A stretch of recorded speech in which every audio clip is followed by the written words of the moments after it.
Hello friends, तर मी आज तुम्हाला दाखवणार आहे प्रिन्स कट ब्लाऊजला कप्स कशा पद्धतीने लावायचे अस्तर आणि फॅब्रिकच्या मधल्या बाजूला. तर हे बघा, अशा पद्धतीने मी दोन्ही पार्ट समोरचे स्टिच करून घेतलेलं आहे. वेगवेगळे स्टिच करून घेतलेलं आहे. अस्तरला वेगळा टक्स मारलेला आहे आणि मेन फॅब्रिकला वेगळा स्टिच मारलेले आहेत आणि दोन्ही पार्ट वेगवेगळे स्टिच करून घेतलेले आहेत. आता मी इथे कप्सचा मधला पॉईंट ला मार्क करून घेत आहे अशा पद्धतीने.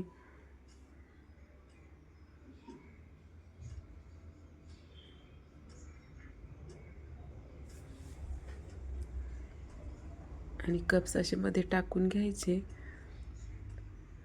असे ठेवून बघायचे बरोबर शेप बसतो का नाही तो.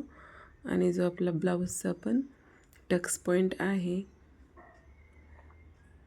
तिथे बरोबर सेट करून घ्यायचं. बघा, अशा पद्धतीने.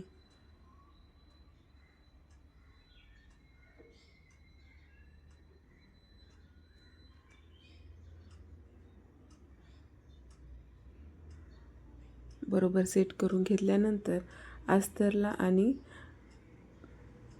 कप्सला पिन मारून घ्यायची, म्हणजे पिन कप्स आपला हलणार नाही पिनमुळे. बघा, अशा पद्धतीने पिन मारून घेतलेली आहे मी आणि तुम्हाला दाखवत आहे की अशी एक टीप मारायची आहे. जिथे टक्सची शिलाई आहे ना, तिथेच आपण कप्स आणि अस्तरला एक शिलाई मारून घेणार आहोत. अशा पद्धतीने शिलाई मारून घ्यायची. जिथेपर्यंत मध्ये काढलेला आहे कप्सचा तिथपर्यंत शिलाई मारून घ्यायची आणि लॉक करायचं, म्हणजे बाहेरच्या साईडने शिलाई दिसणार नाही. एकदम फिनिशिंगमध्ये कप्स आपला लावणार आहोत आपण. हे बघा, अशा पद्धतीने कप्सला पण शिलाई लावून मारून घेतलेली आहे.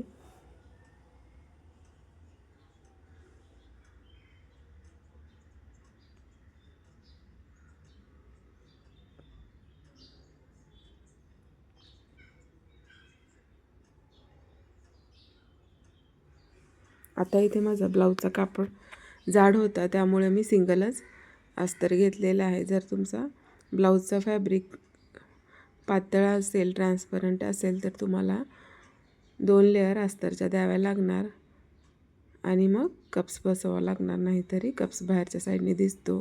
हे बघा, मी आपण साईडला सेम प्रोसेस करून घेत आहे. मधला टक्सचा मध्ये मी खूण करून घेतलेली आहे आणि पिन मारून घेतलेला आहे आणि अशा पद्धतीने टिप मारून घेणार आहे. एकदम जो अस्तरच्या बाजूचा टक्सची शिलाई आहे ना, त्याच्यावरूनच मी शिलाई मारून घेणार आहे कप्स आणि अस्तरची. हे बघा, अशा पद्धतीने एकदम जिथपर्यंत आपला टक्स पॉईंट आहे तिथपर्यंत शिलाई मारून लॉक करून घ्यायचं आहे. अशा पद्धतीने जर तुम्ही स्टिच केलात तर बाहेरच्या साईडने शिलाई दिसणार नाही आणि कप्स एकदम व्यवस्थित बसतो आणि बाहेरच्या साईडने शेप पण छान दिसतो.